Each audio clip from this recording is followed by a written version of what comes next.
The coffee shop bustled with morning commuters, the air thick with the aroma of freshly ground beans and warm pastries. 32-year-old Madison Hayes nervously checked her watch as she waited in line. Her chestnut hair was pulled into a messy bun, and dark circles shadowed her usually bright hazel eyes. 6 years as a single mom had taught her efficiency, but today everything seemed to be working against her. Her 5-year-old daughter Zoe had spilled orange juice all over her school uniform. The babysitter had arrived late, and now Madison was running behind for her job interview. As she grabbed her coffee and turned toward the door, Madison froze. Standing by the entrance was Jack Donovan, her ex-boyfriend from 7 years ago. The same Jack who had disappeared when she'd told him she was pregnant, leaving her to navigate single motherhood alone. He looked annoyingly good in his tailored suit, his dark hair perfectly styled. He hadn't noticed her yet, but there was no way to exit without walking past him. Madison's heart hammered against her ribs. She couldn't face him, not today of all days, when she was already frazzled and heading to an interview that could change everything for her and Zoe. In a moment of panic, she slid into an empty chair at a nearby table. "I'm so sorry I'm late, honey," she said loudly to the stranger sitting there, a tall man with broad shoulders in an expensive-looking suit. His piercing blue eyes widened with surprise. "Traffic was awful," Madison continued, leaning in closer and lowering her voice. "Please just go with this. My ex is by the door and I really can't deal with him right now." The stranger's expression shifted from confusion to understanding. A slight smile played at the corners of his mouth as he set down his newspaper. "I was beginning to think you stood me up," he replied smoothly, his deep voice carrying just enough to sound authentic. "I already ordered your favorite." Madison felt a wave of relief wash over her. From the corner of her eye she could see Jack looking in their direction, clearly recognizing her. The stranger casually reached across the table and took her hand, his touch unexpectedly warm. "I'm Connor, by the way," he murmured, maintaining the charade while introducing himself. "Connor Wells." "Madison Hayes," she whispered back. "Thank you for this." Jack hesitated by the door, then began walking toward their table. Madison's grip tightened on Connor's hand. "Madison, I thought that was you," Jack said, his familiar voice sending an unwelcome shiver down her spine. Madison turned, feigning surprise. "Jack, wow, it's been, 7 years?" 6 years and 8 months, Jack replied, his eyes darting between Madison and Connor. "You look good." Connor stood up, towering over Jack by several inches. "Connor Wells," he said, extending his hand. "And you are?" "Jack Donovan. Madison and I used to date." Jack shook Connor's hand briefly, clearly intimidated by the other man's confident demeanor. "Ah," Connor said with a polite smile that didn't reach his eyes. "Madison has mentioned you." Madison fought to keep her expression neutral, amazed at how easily Connor had stepped into this protective role for a complete stranger. "How's life treating you, Madison?" Jack asked, ignoring Connor. "It's wonderful, actually," Madison replied, finding strength in the lie. "Busy, but wonderful." "And the baby?" Jack asked hesitantly. Madison stiffened. "Zoe is 5 now. She's perfect." An awkward silence fell over the table until Connor checked his watch. "Darling, we should get going if you don't want to be late." Madison nodded gratefully. "You're right." She stood, gathering her purse. "It was interesting seeing you, Jack. Maybe we could catch up sometime," Jack suggested. "I've been thinking about you lately, and I'd love to meet Zoe." Before Madison could respond, Connor slipped his arm around her waist. "Madison and Zoe have a pretty full schedule these days," he said smoothly. "But it was nice meeting you, Jack." As they walked away, Connor kept his arm around her until they were safely outside the coffee shop. Once on the sidewalk, Madison exhaled deeply. "I can't thank you enough," she said, stepping away from him. "You just saved me from the most awkward conversation of my life." Connor smiled, and Madison noticed how it transformed his serious face, creating small lines around his eyes. "Happy to help. Ex-trouble can be the worst. He left when I told him I was pregnant," Madison explained, surprising herself with the confession to a stranger. "Today is the first time he's seen me since." Connor's expression darkened. "Some men don't deserve the title of father." Madison glanced at her watch and gasped. "I'm going to be late for my interview. Where are you headed? Maybe I can help." "Westmore Industries," Madison replied. "It's for an executive assistant position." Something flickered across Connor's face, but he quickly masked it. "That's not far from here. Come on, I'll walk with you." As they hurried down the busy street, Madison felt strangely comfortable beside this tall stranger who had come to her rescue. "So, Connor Wells, what do you do when you're not pretending to be dating random women in coffee shops?" Connor chuckled. "I'm in business management," he said vaguely. "What about you?" "Besides interviewing at Westmore, I've been working as a temp for the past few years. It gave me the flexibility I needed with Zoe. But now that she's in school full-time, I'm looking for something more permanent. The position at Westmore would be perfect." She hesitated before adding, "It has to be. Our landlord just raised our rent again and I can't afford another increase on my current salary." They stopped in front of an imposing glass building with Westmore Industries emblazoned across the front in sleek silver letters. "This is me," Madison said, suddenly nervous about the interview again. "Thanks again for your help back there." "Good luck with your interview," Connor said. "You'll do great." Madison smiled gratefully and turned toward the building, squaring her shoulders. "Madison," Connor called after her. She turned back. "That guy, Jack? He's a fool for walking away from you and your daughter." With those words hanging in the air between them, Connor nodded goodbye and walked away, disappearing into the crowd of morning commuters. Madison entered the building with butterflies in her stomach, checking in with the receptionist before being directed to the 15th floor. As she sat in the waiting area outside Human Resources, she couldn't help but think about her unexpected morning encounter, both with Jack and the mysterious Connor. The HR director, Patricia Wilson, greeted Madison warmly, conducting a preliminary interview before explaining that the final decision would be made by the executive she would be supporting. "He's very particular about who works with him," Patricia explained. "He values competence above all else." Madison was then escorted to a large corner office with floor-to-ceiling windows offering a spectacular view of the city. Her confidence faltered slightly as she waited for the executive to arrive, straightening her modest blazer and smoothing her skirt. The door opened behind her, and Madison turned with a professional smile, ready to make her best impression. Her smile froze as Connor Wells walked in, now carrying a leather portfolio and wearing an expression of equal surprise.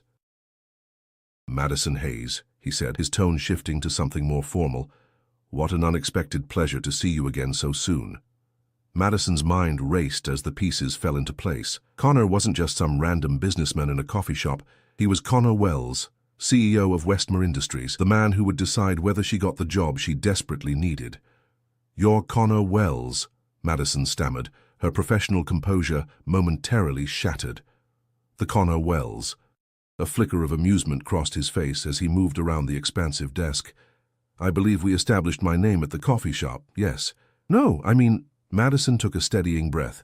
"You're the CEO of Westmore Industries." "Guilty as charged," Connor replied, gesturing for her to take a seat, "though I prefer to think of myself as a businessman who occasionally pretends to date strangers in coffee shops." Despite her mortification, Madison couldn't help but smile. She sank into the chair across from him, her mind racing. Of all the people she could have dragged into her personal drama, she had chosen her potential boss. The universe clearly had a twisted sense of humor. "I should apologize for not being completely honest about who I am," Connor continued, his tone becoming more professional as he opened her resume. "But in fairness, you did ambush me." "I'm so embarrassed," Madison admitted. "If I had known, you would have chosen a different table," Connor finished for her, raising an eyebrow. "Perhaps the one with the college student buried in textbooks, or maybe the elderly couple arguing over their crossword puzzle." The tension in Madison's shoulders eased slightly. "When you put it that way." Connor leaned back in his chair, studying her with those penetrating blue eyes. "So, Ms. Hayes, may I call you Madison? Why don't we start this interview properly? Tell me why you want to work at Westmore Industries." Madison straightened, grateful for the shift to professional territory. "I've followed Westmore's growth for years. Your company's commitment to ethical business practices while maintaining profitability is impressive. The executive assistant position would allow me to utilize my organizational skills while learning from one of the most successful business leaders in the industry." Connor nodded, seemingly pleased with her answer. "Your resume shows a series of temporary positions over the past 5 years. Why the inconsistency?" "After Zoe was born, I needed flexible work arrangements," Madison explained. "As a single mother, I had to balance earning a living with being present for my daughter. Now that she's in school full-time, I'm looking for stability and growth potential. And the father isn't in the picture at all? Connor asked, then immediately held up a hand. I apologize, that's inappropriately personal. Forget I asked. Madison hesitated before responding. It's relevant to my work history, so I don't mind answering. No, Jack hasn't been involved. Today was the first time he's shown any interest in Zoe's existence. Connor's expression hardened momentarily before returning to professional neutrality. He asked several more standard interview questions about her skills, experience, and problem-solving abilities. Madison answered confidently, pushing aside her earlier embarrassment. Your qualifications are impressive, Connor finally said, closing her file. But this position requires someone who can think on their feet, handle unexpected situations with grace, and maintain confidentiality. A smile tugged at the corner of his mouth. Your performance this morning demonstrated all three qualities rather convincingly. Madison's eyes widened. Are you saying that pretending you were my boyfriend to avoid my ex might actually work in my favor? I'm saying that life rarely follows a predictable path, and I value people who can navigate its unexpected turns. Connor stood, extending his hand. The position is yours, if you want it. Madison rose shakily, accepting his handshake. Just like that. Just like that, Connor confirmed. Patricia will handle the paperwork. You can start Monday if that works for you. Monday is perfect, Madison replied, still stunned by the sudden turn of events. Thank you, Mr. Wells. Connor, he corrected. We've already held hands in public, Madison. I think we're past formalities. A blush heated her cheeks at the reminder. Thank you, Connor. I promise you won't regret this. I rarely regret my decisions, he said with quiet confidence. 9 a.m. on Monday, don't be late. As Madison left the office, her mind was spinning. She had walked into Westmore Industries desperate for a job and walked out with not only employment, but also the most bizarre interview story ever. Wait until her best friend Vanessa heard about this. The weekend passed in a blur as Madison prepared for her new position. She spent Saturday shopping for affordable but professional clothing with Vanessa, who couldn't stop laughing about the coffee shop incident. Only you, Madison, Vanessa said, shaking her head as they browsed through clearance racks. Only you would accidentally accost a billionaire CEO to avoid your deadbeat ex. He's not a billionaire, Madison corrected, examining a navy blazer. Just a very successful businessman. Vanessa rolled her eyes. His net worth is estimated at $2. $3 billion, according to that financial magazine I was reading in the salon last week. Connor Wells is practically royalty in the business world. Madison nearly dropped the blazer. That can't be right. Look it up if you don't believe me, Vanessa challenged, pulling out her phone. 38 years old, never married, built Westmore Industries from a small tech consulting firm into a corporate giant in less than 10 years. Stop it, Madison groaned, taking the phone from Vanessa's hand and staring at the article. There was Connor, looking impossibly handsome in a tuxedo at some charity event. The caption described him as Boston's most eligible bachelor. I held hands with a billionaire, Madison whispered, handing the phone back, and now I'm going to be his assistant. Life is funny that way, Vanessa replied with a wink. Now let's find you an outfit that says competent professional, rather than desperate single mum who accosts strangers. On Sunday night, after Zoe had fallen asleep, Madison sat at her small kitchen table, reviewing Westmore Industries' employee handbook.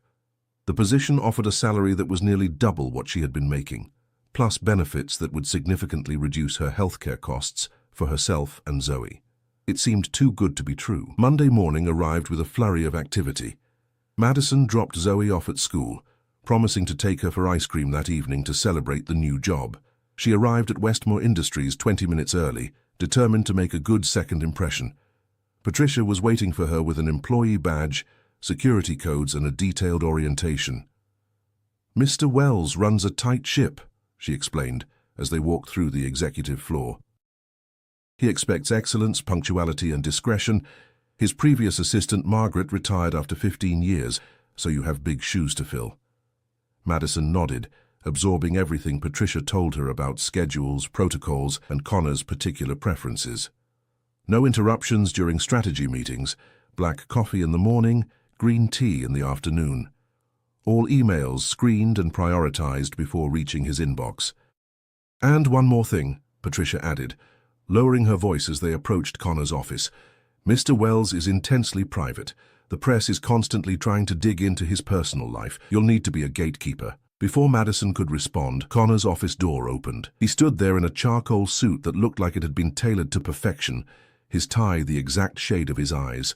Several executives filed out past him, nodding respectfully. "Madison," he greeted with a professional nod.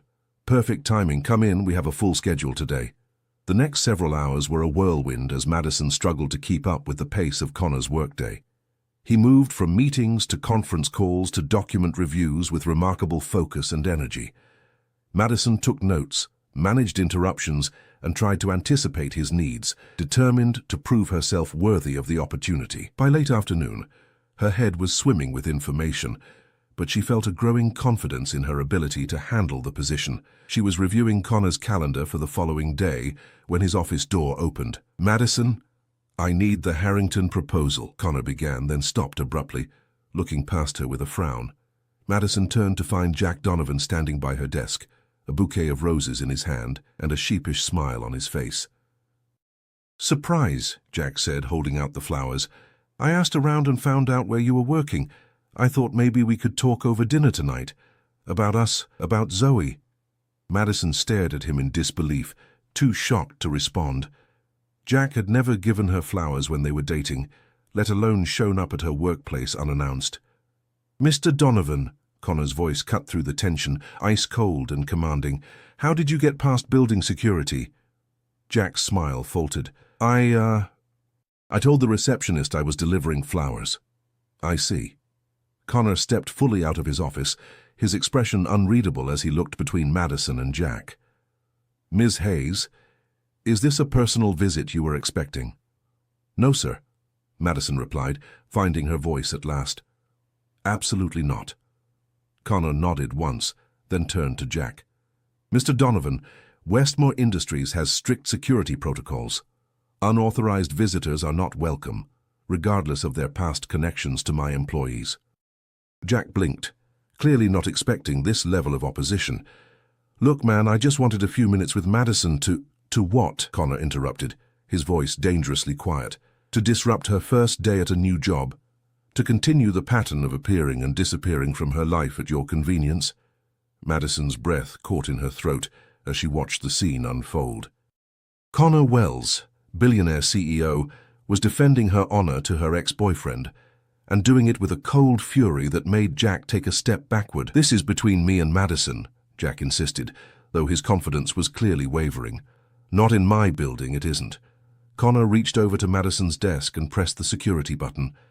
"Ms. Hayes is an employee of Westmore Industries now. Her professional environment will be respected." Two security guards appeared with remarkable speed. Connor nodded toward Jack. "Please escort Mr. Donovan out of the building. He is not to be admitted again without express permission from my office." As the guards led a protesting Jack toward the elevator, Connor turned to Madison, his expression softening slightly. "Are you all right?" Madison nodded, still processing what had just happened. "Yes, thank you." Connor studied her face for a moment, then said quietly, 7 years ago I made a promise to myself that I would never allow workplace harassment of any kind in my company. That includes ex-boyfriends bearing roses and insincere apologies." The intensity in his eyes made Madison's heart skip a beat. There was something deeper there, something personal in the way he'd responded to Jack's intrusion. "Now," Connor continued, his tone returning to businesslike efficiency, "about that Harrington proposal." The rest of Madison's first week at Westmore Industries passed without further drama. Each day, she arrived early and left late, absorbing every detail of her new role. Connor was demanding but fair, setting high expectations while providing clear guidance. By Friday afternoon, Madison felt more confident in her position, though still acutely aware of how much she had to learn. "You've done well this week," Connor remarked as they reviewed his schedule for the following Monday. "Better than I anticipated, given the circumstances." Madison looked up from her tablet. "Thank you, that means a lot." "Don't let it go to your head," he said, though his eyes held a hint of warmth. "Next week will be more challenging. The Sanders merger is entering its critical phase. I've prepared a summary of all the correspondence and meeting notes from the past 3 months, Madison replied, sliding a folder across his desk. I thought it might help me get up to speed. Connor raised an eyebrow, looking genuinely impressed as he flipped through the meticulously organized documents. You did this on your own time. I want to be thorough, Madison said simply. Their eyes met briefly before Connor cleared his throat and returned to business. I have a charity gala tomorrow evening. You'll need to prepare the talking points for my conversation with Senator Wilson about the tax incentives for our green energy initiative. Already done, Madison responded. The brief is in your email, and I've printed a copy for your review before you leave today. A small smile played at the corner of Connor's mouth. Efficient. I try to be. As she gathered her things to leave, Connor added casually, How's your daughter handling your new schedule? The question surprised Madison. In the whirlwind of the week, Connor hadn't mentioned Zoe since their initial interview. She's adjusting, Madison answered honestly. She misses our morning time together, but she loves that I can now afford to put her in the after-school art program she's been begging to join. Connor nodded thoughtfully. Children are remarkably resilient. There was something in his tone that made Madison curious. Do you have children, Connor? No, he replied, his expression suddenly guarded. Never found the right time or the right person. Before Madison could respond, his phone rang. He glanced at the screen and frowned. I need to take this. Have a good weekend, Madison. The dismissal was clear. Madison nodded and left his office, wondering about the momentary glimpse of vulnerability she'd seen in her usually composed boss. Saturday morning found Madison at the kitchen table of her modest apartment, sorting through bills, while Zoe watched cartoons in the living room. The new job's salary would ease their financial strain considerably, but it wouldn't erase years of accumulated debt overnight. Her phone buzzed with a text from Vanessa. Coffee and 30? Need details on Billionaire Boss Week 1. Madison smiled and replied affirmatively. She needed adult conversation after a week of professional intensity. Zoe, sweetie, she called. Want to go to Aunt Vanessa's cafe for hot chocolate? 20 minutes later, they were walking hand in hand down the street toward The Grind, Vanessa's cozy neighborhood coffee shop. The October air was crisp, and Madison pulled her scarf tighter around her neck. Mommy, look! Zoe pointed excitedly across the street. It's the park with the big slide. Madison followed her daughter's gaze to the small community park. Several children were playing on the equipment while parents watched from nearby benches. A familiar figure caught her attention. Connor, sitting alone on a bench, watching the children play with an unreadable expression. That's my boss, Madison said, surprised. Can we say hi? Zoe asked, bouncing on her toes. Madison hesitated. Connor seemed lost in thought, and she didn't want to intrude on his personal time. But Zoe was already waving enthusiastically, and before Madison could stop her, Connor had noticed them. After a moment of apparent surprise, he raised a hand in acknowledgement. I guess we're saying hi, Madison murmured, leading Zoe across the street when the light changed. Connor stood as they approached. In jeans and a casual sweater, he looked younger, less intimidating than the corporate titan who commanded Westmore Industries. The autumn sunlight caught in his dark hair, highlighting strands of copper Madison hadn't noticed before. Madison, he greeted. This is unexpected. We were heading to a friend's cafe, she explained, then gestured to her daughter. This is Zoe. Zoe stepped forward, extending her small hand with precocious confidence. I'm 5 3/4, she announced solemnly. Mummy says you're her new boss. Connor's face softened as he shook Zoe's hand with equal seriousness. That's correct, I'm Connor Wells. Do you like slides, Mr. Wells? Zoe asked, pointing to the playground. The big one is super fast if you sit on the slippery part of your jacket. A genuine smile transformed Connor's face. Is that your professional recommendation? Zoe nodded emphatically. I'm an expert. Perhaps I should take your advice sometime, Connor replied, his eyes briefly meeting Madison's over Zoe's head. Something unspoken passed between them, a moment of connection that made Madison's pulse quicken. What brings you to this neighborhood? Madison asked, breaking the silence. It's quite a distance from your office. Connor's expression closed slightly. I have some property nearby that I'm considering developing, just getting a feel for the area. Before Madison could respond, Vanessa appeared, slightly breathless. There you are.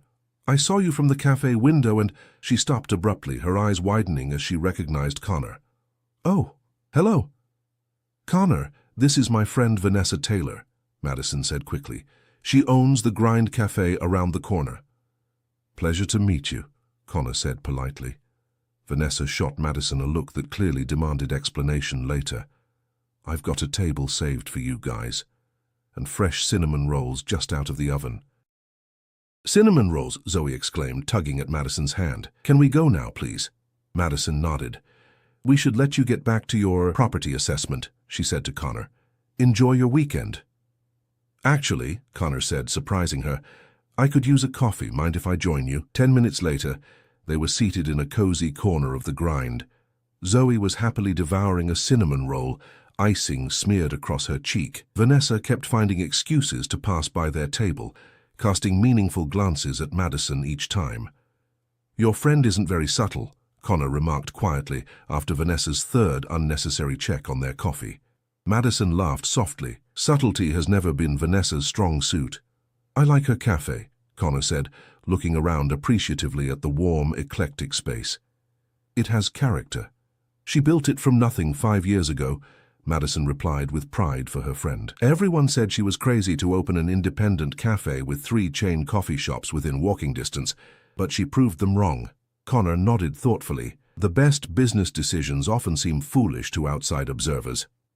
They fell into surprisingly easy conversation, steering clear of work topics. Connor asked questions about Zoe's school and seemed genuinely interested in her animated responses about her art class and her best friend Lily. Madison glimpsed a different side of her intimidating boss, relaxed, attentive, even playful as he helped Zoe construct a tower from sugar packets.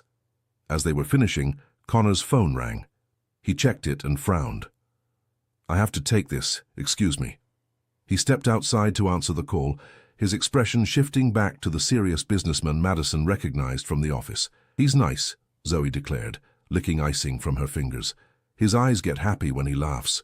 "Yes, they do," Madison agreed, surprised by her daughter's perceptiveness. When Connor returned, his demeanor had changed. "I apologize, but I need to go. There's a situation at the office that requires my attention." "On a Saturday?" Madison asked. "The corporate world doesn't observe weekends," he replied with a wry smile.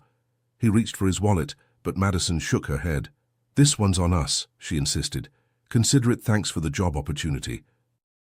Connor seemed about to argue, but instead nodded. "Thank you for the company, then." He looked down at Zoe. "It was a pleasure meeting you, Miss Hayes. I'll remember your advice about the slides." Zoe beamed. "Bye, Mr. Connor." As soon as he left, Vanessa slid into his vacant seat, eyes wide. "Okay, spill everything. Now." "There's nothing to spill," Madison protested. "We ran into each other by coincidence." "Right." The billionaire CEO just happened to be hanging out in our decidedly non-billionaire neighborhood on the same day his gorgeous new assistant was getting coffee. Vanessa raised an eyebrow. "That man is interested in you." "Don't be ridiculous," Madison said, though her cheeks warmed at the suggestion. "He's my boss, nothing more." Vanessa hummed skeptically. "Tell that to someone who didn't just watch him with your daughter. The man was smitten." "With Zoe, maybe," Madison conceded. "Most people are. She has that effect."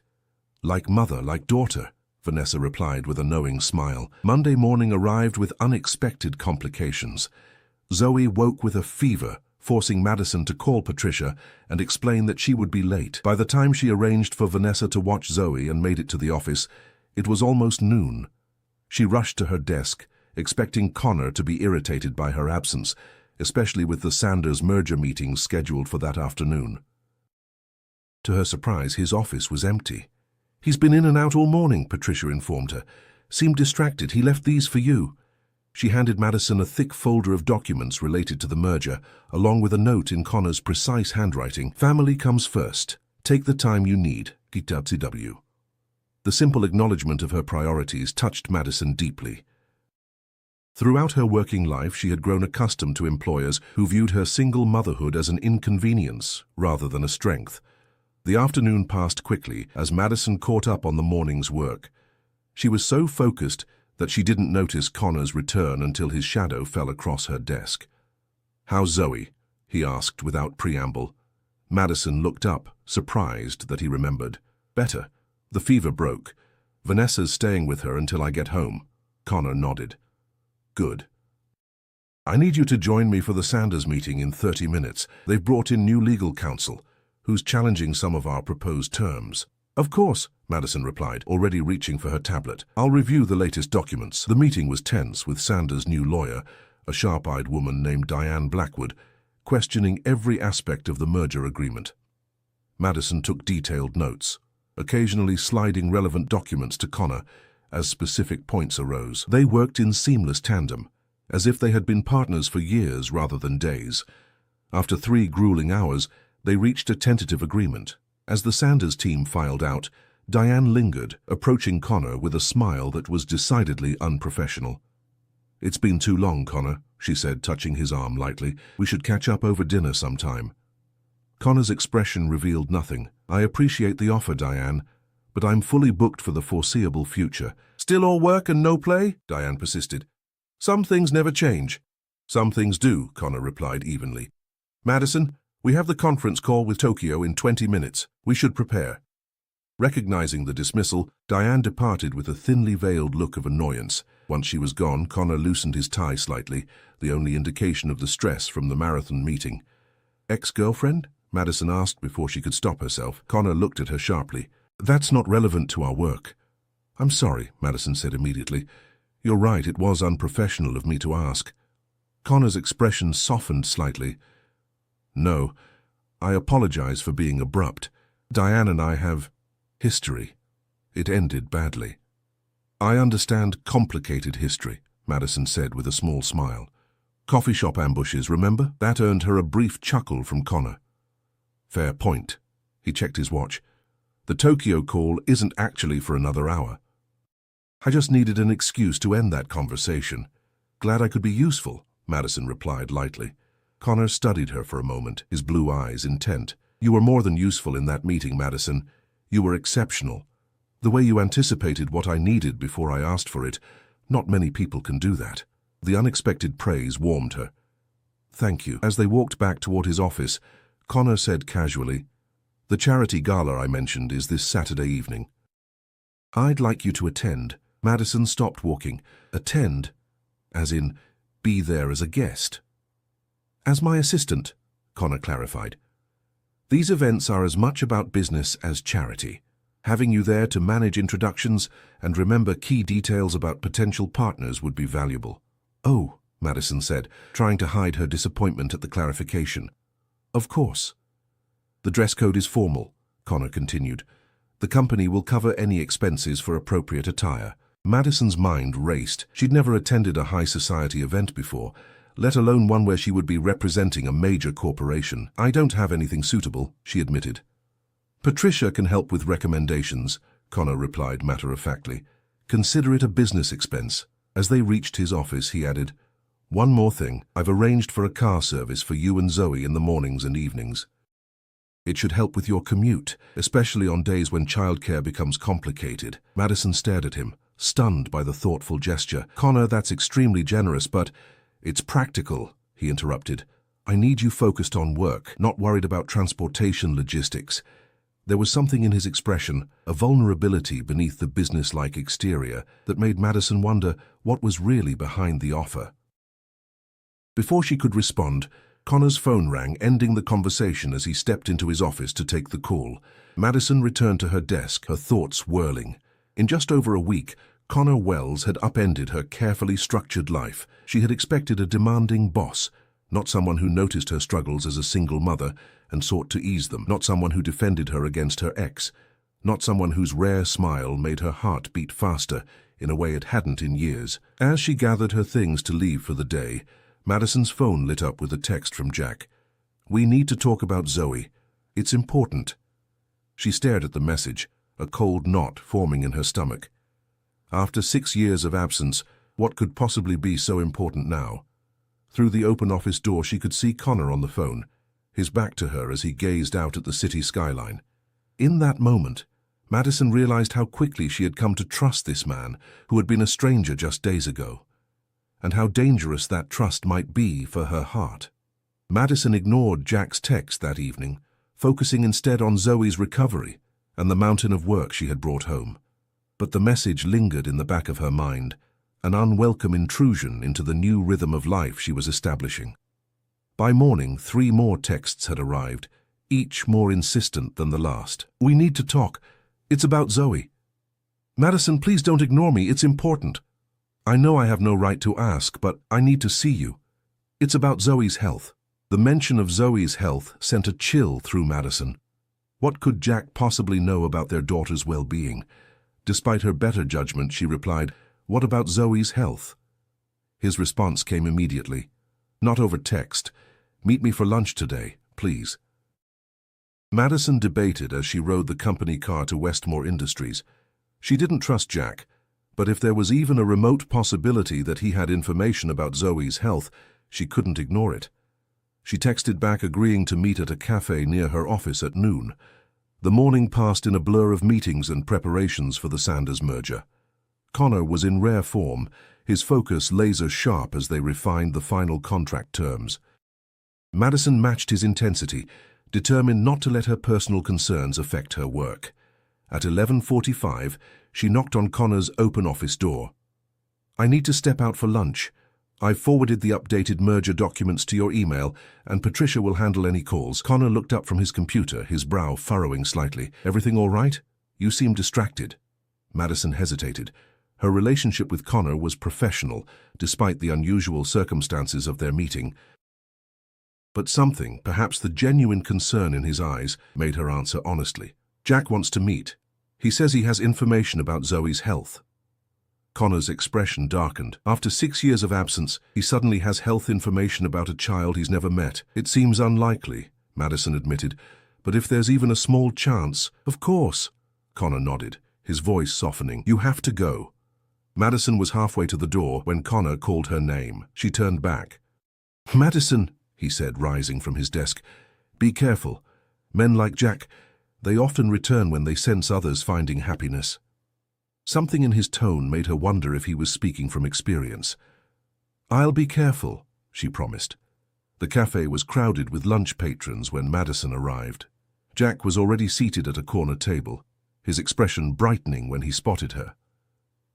She slid into the chair across from him, keeping her handbag in her lap, ready for a quick exit if necessary.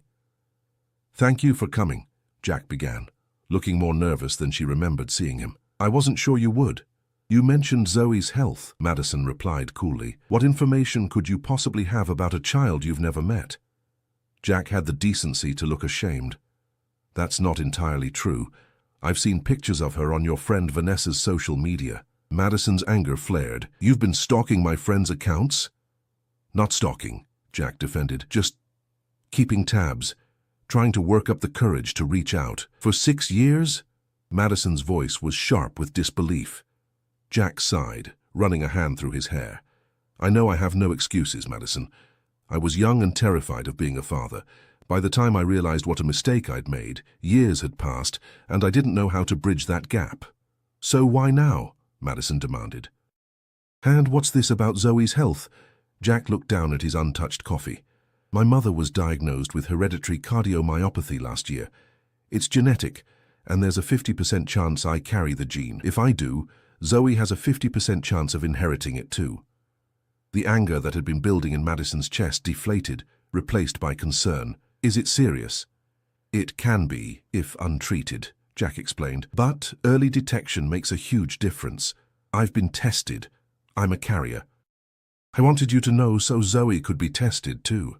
Madison processed this information, torn between gratitude for the warning and resentment that it had taken a potential health crisis for Jack to acknowledge his responsibility. "I appreciate you telling me this," she finally said.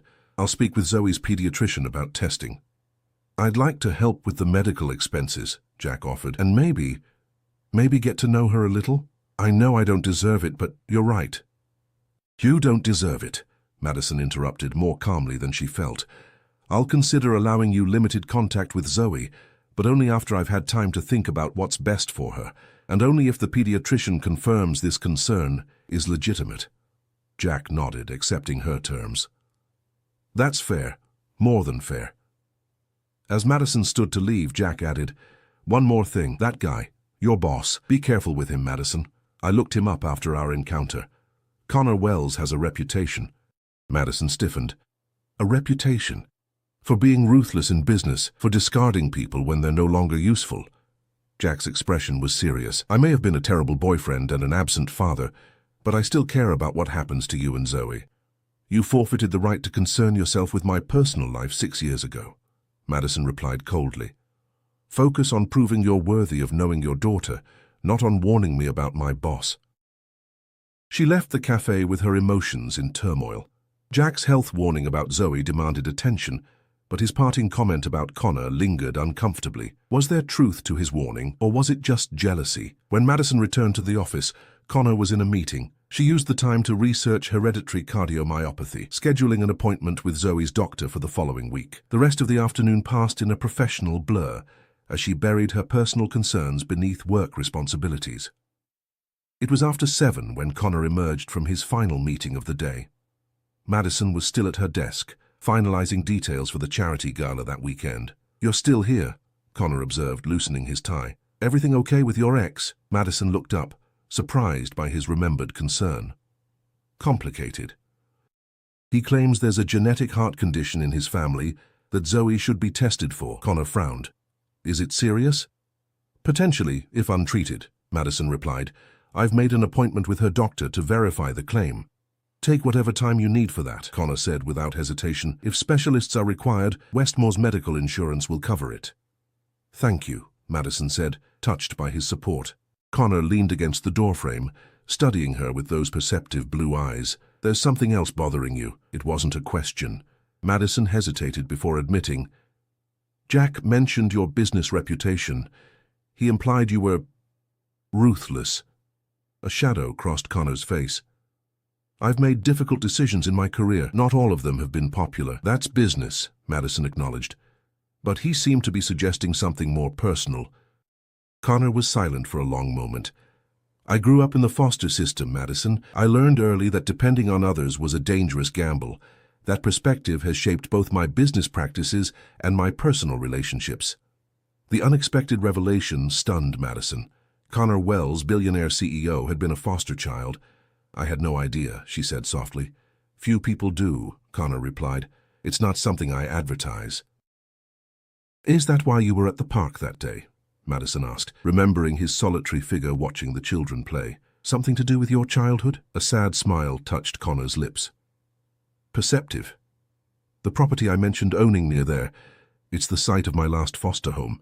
I'm converting it into a transitional housing facility for aging-out foster youth. The pieces clicked into place. His reaction to Jack's abandonment of Zoe, his understanding of her struggles as a single parent, his unexpected kindness beneath the business-like exterior. Connor? That's amazing, Madison said sincerely. He shrugged, clearly uncomfortable with the praise. It's necessary. The system fails these kids every day. The vulnerability in his expression made Madison's heart ache. This powerful man who commanded boardrooms and built business empires still carried the wounds of a child who had never found permanence. You should go home to Zoe, Connor said, straightening and retreating behind his professional demeanor. The Sanders documents can wait until tomorrow. Saturday evening arrived with a flurry of excitement and nerves for Madison. Patricia had connected her with a high-end boutique that offered designer rentals, and the midnight blue gown she had selected made her feel like a different person entirely. The silky fabric draped elegantly across her curves, sophisticated without being revealing.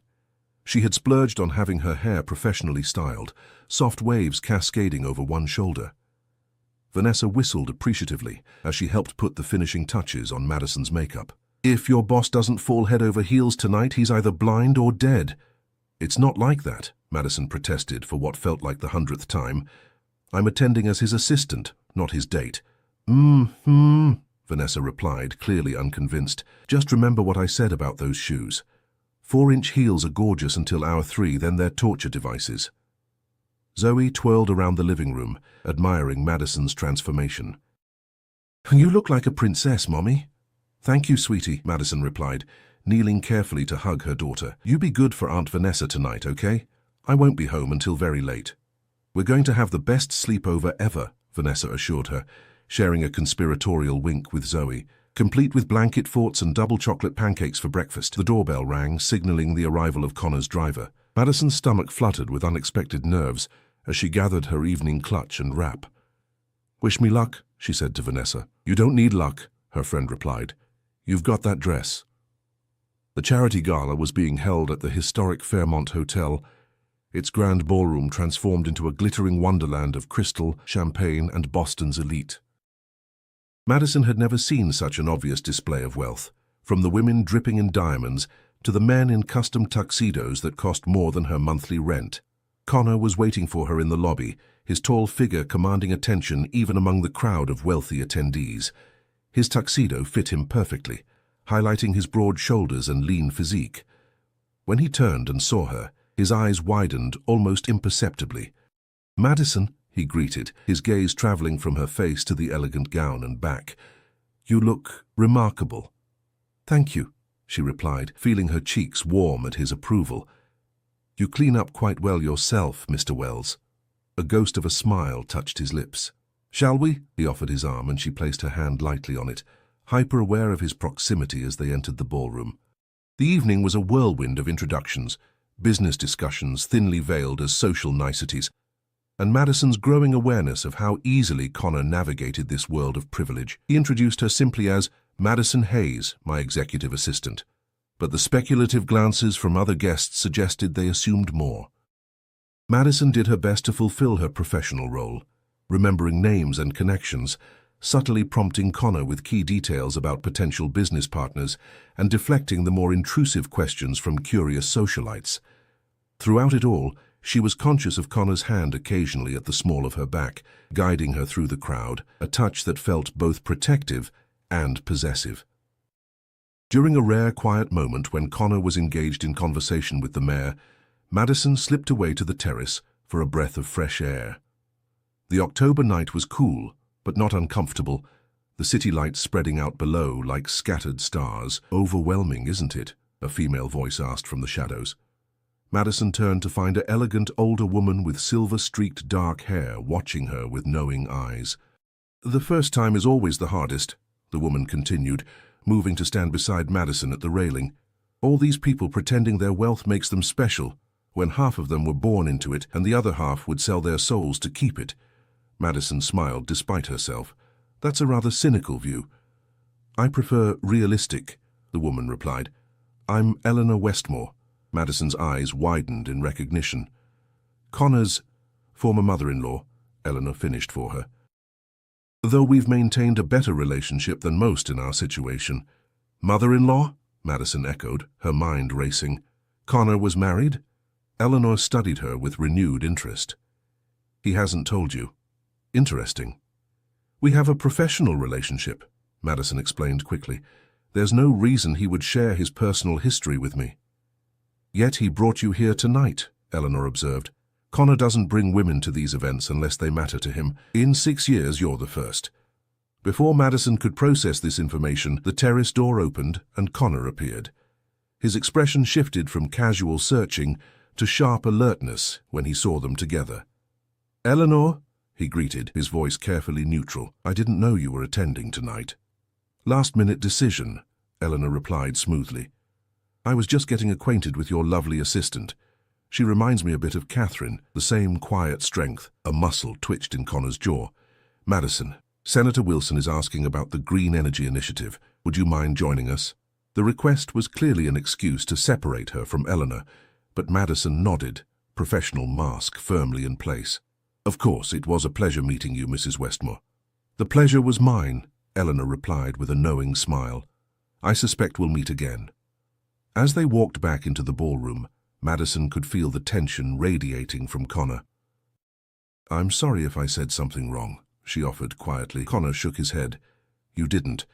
Eleanor enjoys creating drama where none exists." "She mentioned someone named Catherine," Madison ventured cautiously. Connor stopped walking, turning to face her. For a moment, he looked as if he might brush off the implicit question. Then his expression softened. "My wife," he said quietly. "She died 6 years ago." The revelation hit Madison like a physical blow. "Connor, I'm so sorry." "I had no idea." "As you said, we have a professional relationship," he replied, echoing her earlier words with a sad smile. "There was no reason for you to know." Before she could respond, they were approached by a group of investors, and the moment for personal revelations passed. But throughout the remainder of the evening, Madison couldn't shake the new understanding of Connor Wells, a foster child who had built an empire, a widower who kept the world at arm's length, a man whose carefully constructed walls might be protecting a heart that had known too much loss. As the gala wound down and guests began to depart, Connor guided Madison toward the exit. "My driver will take you home," he said, his professional demeanor firmly back in place. "Thank you for including me tonight," Madison replied. "I hope I was helpful." "More than helpful," Connor assured her. "Several board members commented on your grace under pressure." They stepped outside into the cool night air, waiting as the valet brought Connor's car around. An awkward silence fell between them, a rarity in their usually efficient interactions. "Connor," Madison began hesitantly. "What Eleanor said about me reminding her of Catherine. Eleanor says many things designed to provoke a reaction," Connor interrupted, his tone making it clear the subject was closed. Madison nodded, accepting the boundary he had drawn, but as his driver opened the car door for her, Connor surprised her by taking her hand. "Madison," he said quietly, his blue eyes intent on hers. "Thank you for tonight. Not just for the professional assistance, but for—" he seemed to struggle for the right words, "for making these events bearable again." The simple honesty in his voice touched something deep within her. "You're welcome, Connor." Their eyes held for a moment longer than was professionally appropriate, his thumb brushing lightly over her knuckles before he released her hand. "Good night, Madison." "Good night," she replied, slipping into the car with her heart racing and her mind full of questions. The following weeks brought a whirlwind of changes to Madison's life. Zoe's medical tests came back negative for the hereditary heart condition, bringing immense relief. Jack remained on the periphery, making tentative efforts to establish a relationship with his daughter through supervised visits that Madison cautiously allowed. At Westmore Industries, the Sanders merger was successfully completed, earning Madison a substantial bonus and Connor's increasing trust. Their professional relationship deepened into something that occasionally blurred the lines of friendship. Shared lunches discussing business strategy, Connor asking about Zoe's progress in school, Madison learning to anticipate his needs and preferences with uncanny accuracy. And through it all, Madison felt herself falling for this complex, guarded man who showed glimpses of warmth beneath his professional exterior. It was foolish, she knew. He was her boss, a billionaire still haunted by his past, a man who had built walls around his heart that seemed impenetrable. Then came the day of the storm. A nor'easter that hit Boston with unexpected ferocity. Schools closed early, public transportation shut down, and the governor urged all non-essential personnel to stay home. Madison had picked up Zoe from school and brought her to the office, having no other childcare options and critical work that couldn't wait. "I'm sorry," she apologized to Connor as Zoe settled in the conference room with her coloring books. "I'll keep her quiet, I promise." To her surprise, Connor seemed more amused than annoyed. "It's fine, Madison. We're practically the only ones here anyway." As the afternoon wore on, the storm intensified. Trees bent under the force of the wind, and the power flickered ominously. "You should both stay here tonight," Connor said, looking out at the deteriorating conditions. "The building has generators, and the executive suite has comfortable accommodations." "I couldn't impose," Madison began, but was interrupted by a deafening crack as a tree branch struck the building, followed by darkness as the power failed completely. "Generator will kick in momentarily," Connor said calmly. His prediction proved correct as emergency lighting illuminated the office seconds later. "Mommy," Zoe's voice called from the conference room, tinged with fear. "It's okay, sweetie," Madison reassured her, moving quickly to her daughter's side. "Just a power outage from the storm." Connor appeared in the doorway, his expression softening at the sight of Zoe's frightened face. "I have an idea," he said. "When I was your age and scared of storms, I used to build blanket forts." Zoe's eyes widened with interest. "Really?" "Really," Connor confirmed with a small smile. "And I think we have everything we need right here." What followed was a side of Connor Wells that Madison had never witnessed. Playful, patient, and utterly charming as he helped Zoe construct an elaborate fort from conference room chairs, tablecloths, and the blankets kept in the executive suite for overnight work sessions. He ordered food delivery from a nearby restaurant that was somehow still operating, and the three of them ended up picnicking inside the fort as the storm raged outside. "You're good with her," Madison observed softly after Zoe had finally fallen asleep, exhausted from the excitement. Connor looked down at the sleeping child, an unguarded tenderness in his expression. "She reminds me that there's more to life than quarterly reports and shareholder value." They sat in comfortable silence for a moment before Connor spoke again. "Catherine and I were trying to have a child when she got sick, ovarian cancer. By the time they caught it, it was too late." The quiet confession in the dim light of their improvised shelter touched Madison deeply. "I'm so sorry, Connor. After she died, I threw myself into work, built Westmore Industries into what it is today, told myself it was enough." His eyes met hers in the soft glow of the emergency lights. "It wasn't." Madison's heart pounded as Connor's hand found hers in the darkness. "When you ambushed me in that coffee shop," he continued with a ghost of a smile, "it was the first genuine human connection I'd allowed myself in years." "Connor," Madison whispered, scarcely daring to hope what his words might mean. "I know the timing is complicated," he said softly. "I'm your boss. You're just establishing stability for yourself and Zoe.